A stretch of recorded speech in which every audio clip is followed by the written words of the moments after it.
सभी गीता प्रेमी साधकों को सादर प्रणाम के साथ जय श्री कृष्ण।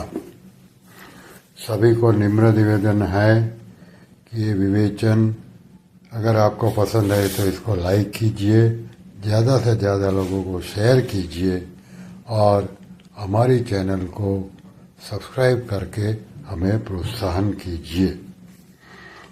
अध्याय 2 सांख्य योग, श्लोक क्रमांक 53।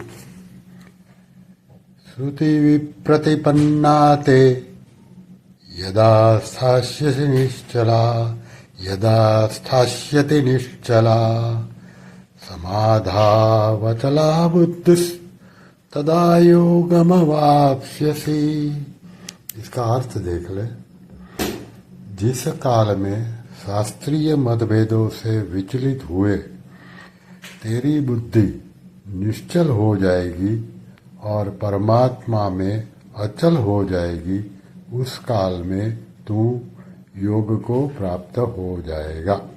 अब इसकी व्याख्या जो कि साधक संजीवनी है उसके आधारित।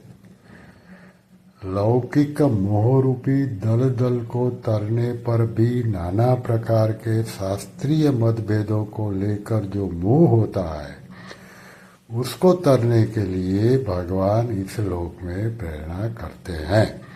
भगवान कहते हैं, अर्जुन के मन में यह श्रुति विप्रतिपत्ति है कि अपने गुरुजनों का, अपने कुटुंब का नाश करना भी उचित नहीं है और अपने क्षात्र धर्म यानी युद्ध करने का त्याग करना भी उचित नहीं है। एक तरफ तो कुटुंब की रक्षा हो और एक तरफ क्षात्र धर्म का पालन हो। इसमें अगर कुटुंब की रक्षा करे तो युद्ध नहीं होगा और युद्ध करे तो कुटुंब की रक्षा नहीं होगी। इन दोनों बातों में अर्जुन की श्रुति विप्रतिपत्ति है, जिससे उनकी बुद्धि विचलित हो रही है। अतः भगवान शास्त्रीय मतभेदों में बुद्धि को निश्चल और परमात्मा प्राप्ति के विषय में बुद्धि को अचल करने की प्रेरणा करते हैं।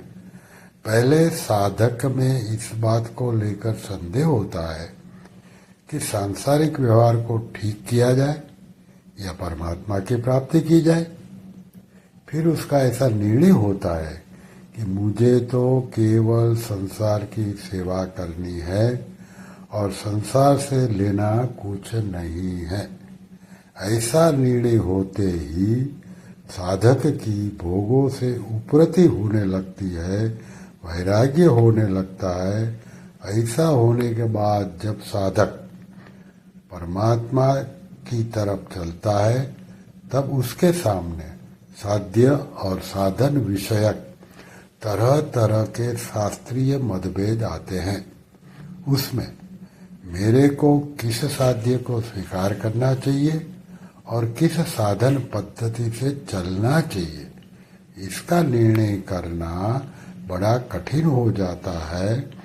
परंतु जब साधक सत्संग के द्वारा अपनी रुचि, श्रद्धा, विश्वास और योग्यता का निर्णय कर लेता है अथवा निर्णय न हो सकने की दिशा में भगवान के शरण होकर उनको पुकारता है, तब भगवत कृपा से उसकी बुद्धि निश्चल हो जाती है।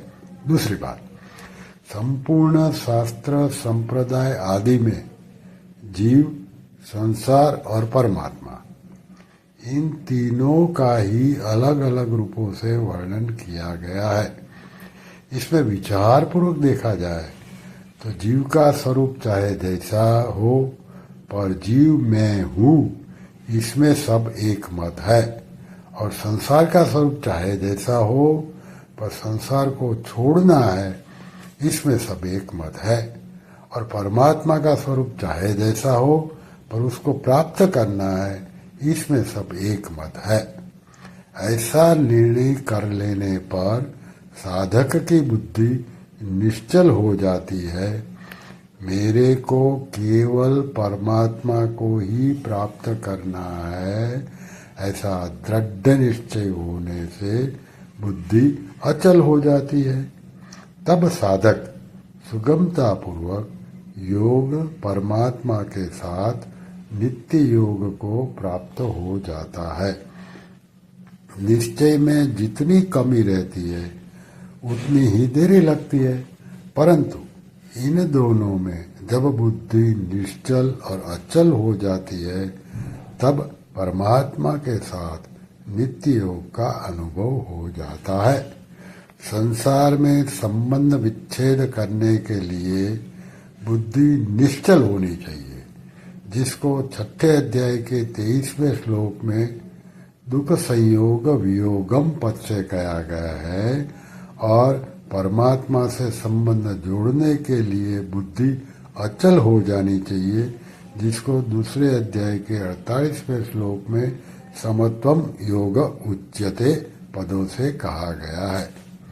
यहाँ तदा योग वाप्स्यसि पदों से जो योग की प्राप्ति बताई है वह योग ऐसा नहीं है कि पहले परमात्मा से वियोग था, उस वियोग को मिटा दिया तो योग हो गया, लेकिन असत पदार्थों के साथ भूल से माने हुए संबंध का सर्वथा वियोग हो जाने का नाम योग है।